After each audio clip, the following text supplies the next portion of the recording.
जे किंवा ज्या मार्गाने मागितलं पाहिजे तिथं जात नाही साहेब तुम्ही. कोर्टात जाण्यासाठी माझ्याकडे त्यांचा पत्र पाहिजे की यस किंवा नो, त्यांनी नाही दिलं तरी चालेल साहेब. तुम्हाला आलं ना मुख्यमंत्री दादा तुमचा संबंध नाही ते अहो दादा मी तुमच्याकडे घेत नाही ना, मला मुख्यमंत्र्यांकडे घ्यायला पाहिजे. सर्व ते कॉर्डिनेटर हे बघा, आम्ही तुम्हाला ही विनंती करायला आलो आहे की तुम्ही हे जे चालवलेलं आहे उपोषण, तर ते आता कृपा करून थांबवा आणि योग्य मार्गाने तुमचा न्याय मागा. साहेब मला आहे ना, जर तुम्ही ना आज जरी मुख्यमंत्र्यांच्या सचिवालयाकडनं जर पत्र आलं तर आम्ही नोकरी देऊ शकतो. एक पत्र आलंय ना की आलंय काय? साहेब, आयुक्तांचं. आयुक्त साहेबांचं पत्र मला नाही. पत्र आहे ना. मग कोणाचं पाहिजे? मला- ते शासनाचे प्रतिनिधी आहे ना, वरिष्ठांच्या मला आदेशाप्रमाणे काम साहेब करणार मी ते. शिक्षण विभागात काम केलं. साहेब मी शिक्षण विभागात काम केलं. IAS अधिकाऱ्यांचं पत्र आहे. IAS अधिकारी तो माझ्या डिपार्टमेंट साठी नाही साहेब, ते मुदत वाढू शकत नाही. मी तुम्हाला ठामपणे सांगतोय, मला मुख्यमंत्री नोकरी देऊ शकतात आणि शिक्षण खात्यात काम केलेलं आहे. सर. आणि साहेब माझ्या जर जीवाला काही झालं हो तर तुम्ही जबाबदार आहात, तुम्ही फोकस मारताय. मी घरी गेल्यावर आत्महत्या केली. आमचं कसं आहे, आम्ही कसं जबाबदार आहोत. आम्ही तुम्हाला परिवार सेवा आत्महत्या मी केली. त्यांच्या घरात अर्ज पाठवले 110 साठी. मला तुम्ही फोकस मारताय. 129 साठी BNS. मला तुम्हाला विनंती करायला आली की मला तुम्ही दाब मारतायत साहेब. आणि यांचं काय युवा म्हणते कौशल्य वाचलेलं आहे, ऑफिस मला त्यांचं दाब आपण मारताय. मी काल आत्महत्या केलं. यांच्या विरुद्ध पूर्वी केलेली याला आहे. जबाबदार हे आपल्याकडे जे स्थानिक साळुंके आले त्यांच्या विरुद्ध, आणि आता नवीन याच्यामध्ये ते जे अपोजिट पार्टी साळुंके परिवार त्यांच्यावर केलेलं आहे, ते आज आपल्याकडेच पाठवलं तुम्ही आपल्याला. इथं सोडून द्या. फिरव बोल. सर नाही सर, माझी त्यांची भेट नाही. Yes sir, yes sir. इथं पण फिरव. काय बाबा, काय रेकॉर्ड बनवताय आमचं? काय आमची चुकीचं नाही करत आपण प्रतिनिधी. दादा साहेब मला एकच विनंती करायची, मी रोजगाराची गीत हे मागतो. बघा, हे IAS ऑफिसर आहेत, त्यांचं पत्र आहे आणि त्यांच्या पत्राला जर तुम्ही मानत नाही तर मग कसं साहेब काय? त्यांच्या पत्राला का मानू? पहिली गोष्ट, मला प्रशिक्षण 6 महिन्याचं दिलं होतं मुख्यमंत्र्यांनी, 5 महिने वाढवले, 11 महिने रेग्युलर झालं. 334 दिवस मी काम केलं. मी शिक्षण विभागात काम केलं. तुम्ही चुकीच्या माणसाला काय घेऊन येताय? मला जी मुलगी पसंत आहे ती मुलगीला का दाखवताय? लग्न ज्याच्याशी करायचं त्याच्याशी त्याला सरळ दाखवा याच्या मला. भाषेत बोलावं तुम्ही. असे आडवे तिरवे कानेतिरके शब्द वापरू नका. दादा, धार्मिक मी कामाला तुम्हाला- करू नका. मी एकच तुमचं विनंती जे आहे करतो. प्रशासनिक पद्धतीने तुमचं काय न्याय मागा. साहेब, मुलगी, मी मुख्यमंत्री भाऊ, आई, महोदयांना- वडील, काही मतलब नाही ना या गोष्टीचा. याच्यावर आमच्यावर काही परिणाम होणार नाही या गोष्टी. साहेब मला एकच म्हणायचंय, मी 16 दिवस झाले, मी पहिल्यापासून म्हणतोय, मी शिक्षण विभागात काम केलं जिल्हा परिषद शाळेत. 12वी आणि पदवीधर तरुणांना त्या ठिकाणी पोस्टाद्वारे शिक्षण देऊन त्यांना नोकरी दिली आहे. मी पदवीधर आहे. माझं 334 दिवस काम केलेलं आहे. मी जर कामगार कायद्यामध्ये बसतो 1947, मी कायद्याची कलमनुसार भारतीय राज्यघटनेच्या आधारावर कलम 14 समानतेचा हक्क, कलम 16 सार्वजनिक रोजगाराची समान संधी, कलम 19A अभिव्यक्ती स्वातंत्र्य आहे, कलम 19B शांततामय एकत्र येण्याचा मला अधिकार आहे, कलम 19G व्यवसाय स्वातंत्र्य आहे, 21 म्हणते जीवन व वैयक्तिक स्वातंत्र्य आहे, 21 म्हणतं शिक्षणाचा मला अधिकार आहे, कलम 23 म्हणते मला बळजबरी मजुरी विरुद्ध बंदी घालू शकत नाही, 39 आणि 41 म्हणतं समान कामात समान वेतन रोजगाराच्या हमी. मी मुख्यमंत्री हे सगळं आम्हाला घटना शिकूनच आम्ही आलेलो आहे साहेब, इथपर्यंत. मला मग माझा प्रश्न आम्हालाही मान्य माझ्या आहे. बापाकडे द्या ना माझा प्रश्न, मुख्यमंत्र्यांकडे द्या ना माझा प्रश्न. तुम्ही मागणी करा ना तिथे. प्रशासनाने उत्तर दिलेलं आहे तुम्हाला. तहसील साहेबांना मी पत्र दिलेलं आहे.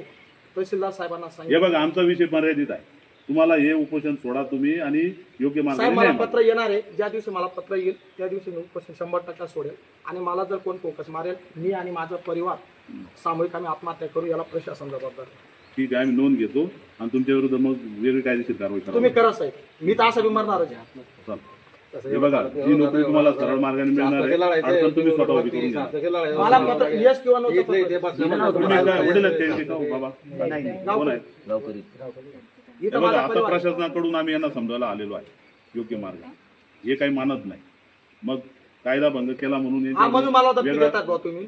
हे बघा, आता ही पद्धत आहे का तुमची? ही धमकी आहे का? पोलीस अधिकारी धमकी द्यायला येतात का? साहेब मला प्रशासन धमकी मी द्यायला विनंती येतं करतोय, मला शासनाकडे चुकीचं आहे मिस्टर बाबीलाल देवरे, एकदम तुम्ही चुकीचं बोलताय. साहेब मी 16 दिवसापासून इथं बसलोय. हे काय मला आहे कसं आहे मुख्यमंत्री माहिती आहे आम्हाला. तुम्ही रीतसर मार्गाने सरळ सोड कायद्याप्रमाणे मला येस किंवा नो नाही दिलं तरी चालेल, पण मला मुख्यमंत्री सचिवालयाकडनं लिहून उत्तर दिलं द्या. त्यांनी. त्यांच्याकडनं त्यांनी दिलेलं आहे. आयुक्ताकडनं नको ते सर. प्रशासनाचे प्रतिनिधी आहे, त्यांचं मानत नाही मग पहिली तुम्ही गोष्ट मला चुकीच्या माणसाला तुम्ही भेट घालताय कसं साहेब. काय चुकीचा माणूस म्हणता तुम्ही? मग मी- उद्या पीआय चुकीचा माणूस म्हणाल का तुम्ही? साहेब तसं नाही म्हणतो मी एका सरकारी अधिकारी चुकीचे आहे का? त्यांच्याकडनं प्रशिक्षण नको मला रोजगार पाहिजे रोजगार मागतोय. त्यांच्या संबंधित आहे म्हणून अहो 6 शासनाने दिवस पाठवलं जरी आहे. तुम्हाला शेळी पालनचं प्रशिक्षण दिलं तर त्याला शेळ्या द्यावं लागतात साहेब. 11 महिने मी अहो, तुम्ही प्रशिक्षण काय दिलं. मग आम्ही रोजगार मेळावा घेतो ना, तर त्याच्यात या तुम्ही रोजगार मेळाव्याला पहिली उपस्थित हे गोष्ट- आता म्हणजे विषय सोडून द्यायचा आणि भलतीकडेच हे करायचं. तुम्ही चुकीचं काय विचारतायत मला? कशाला प्रशासनाने तुम्हाला सांगितलं ना आम्ही मला- रोजगार उपलब्ध करून देऊ, मला- तर आम्ही रोजगार मेळावा घेतो माझे त्याच्यात मालक उपस्थित तुम्ही राहा. नाही येत, माझे मालक शासन तुम्ही आहे. पत्रव्यवहार आम्हाला केलाय ना. पाहिजे. 11 महिने मी आता तुम्हाला पत्र दिलेलं नाही, नाही. 2 मिनिटं 2 दिवसापासून नाही, तुमचा 11 आणि माझा काही संबंध 11 महिने नाही. तुम्हाला पगार कोणाकडे भरायला आले होते तुम्ही अटेंडन्स मला शासनाने पाठवलं तुम्ही नाही.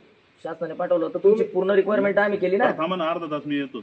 बघा तुम्ही मध्ये बोलू नका. मला बघून आणि जर तुम्ही कोणाचा इडा घेऊन आले असतील मग माझ्या जीवाला धोका आहे. मी तर गेल्यावर मी मिस्टर, आत्महत्या केली. तुम्ही काय आम्ही शासनाच्या याच्या प्रतिनिधी गैरप्रकार म्हणून स्टेशनदारी लाईनची हो, साहेब. हे काय धमकी देणं लावलं? या लोक 4 वेळेस आले सर. काय मला त्रास चुकीचं देत करताय का नाही. ते? काय मला चुकीचं त्रास देत करताय नाही. ते? रात्री पहाटे येतात. रात्री पहाटे सरकारी प्रतिनिधी येऊन येतात. हे करावं सोडावं तुम्ही. काय कुठे आरोप करताय तुम्ही वेड्यासारखे? काय करता तुम्ही? बिलकुल नाही चालणार आहे. मी तुम्हाला सांगतो मी शासनाचा पत्र मागतोय. मग शासन हे काय खासगी लोक आहेत का? मला त्यांनी चुकीच्या माणसाचं पत्र येतं हे मला मुख्य कार्यकारी किती आयुक्त आहे आयुक्त महाराष्ट्रात. हा? मी काय म्हणतोय तुम्हाला, अरे नाही, मला आता हे रोजगार अति पाहिजे. अति होतं यार इथं. नरेश दादा मी काय मला म्हणतोय रोजगार तुम्हाला? पाहिजे मी रोजगारचा शासन विषय मांडणे परंतु ते द्यायला कोणीतरी बसलेत ना वरिष्ठ. आता तुम्ही पत्र मी शिक्षण दिलं, विभागात त्यांनी काम उत्तर ऐकून घ्या. तुम्ही पहिले त्यांना आम्ही त्या काय सामान सांगतो ते काय ऐकूनच घ्यायला तयार नाही. साहेब तुमचीच आले चालवताय होते, तुम्ही सगळे. त्या गोष्टी पण मानायला तयार नाही तर पुढे हे बघा, एक झालं कायदा साहेब असा काय आता म्हणताय? तुम्ही मला उपोषण सोडायला लावताय फक्त नाही, एवढंच नाही, तुमचं नाही, मत आहे. उपोषण सोडा हा विषय नाही. तो नंतरचा विषय. महत्वाचा विषय हाच आहे की तुमच्या ज्या मागणी संबंधित विभागाला तुम्ही केलेल्या होत्या त्यांनी आता त्यांच्या विभागीय आयुक्त नाशिकच्या साहेबांचं उत्तर आलं, ते तुम्हाला आवडलं. तुम्ही म्हटलं आधी की मुंबईचं उत्तर पाहिजे. आता मुंबईच्या साहेबांचं उत्तर येऊन गेलं. आता तुम्ही म्हणताय की सेम साहेबांचं उत्तर पाहिजे. मला म्हणायचं काय प्रतिनिधी आहेत साहेब ना. मला त्यांनी प्रशिक्षण दिलं. प्रशिक्षणामध्ये वाढ नको मला रोजगार पाहिजे. मी प्रशिक्षणामध्ये वाढ मागत नाही. मला रोजगार पाहिजे रोजगार साहेब. हो मग ते तुम्ही संबंधित जे डिपार्टमेंट तुमचं जे अपेक्षा आहे तुमचं म्हणणं आहे, त्यांच्याकडे पत्रव्यवहार जे करा. आम- डायरेक्ट पत्रव्यवहार करा ना वरती. मुख्यमंत्री साहेबांना तुम्ही आता तुम्ही योग्य ठिकाणी न्याय मागून ठिकाणी जे सर्व लावून तुम्ही हे सर्व बघा, लावून कोर्टात न्याय मागा. ऐकून घ्या, ऐकता का तुम्ही? तुम्ही आता तुम्ही एक तर कोर्टात न्याय मागा, दुसरा मुद्दा मुख्यमंत्री कार्यालयाची पत्रव्यवहार टाका. डायरेक्ट करावं. संपला विषय ते पण पत्र संपला. गेलं. गेलाय ना, माझा सोडा ना, येईल ना काहीतरी. उत्तर मिळेल ना त्या दिवशी सोडून. झाला, ठीक आहे. नाही ऐकत तुम्ही?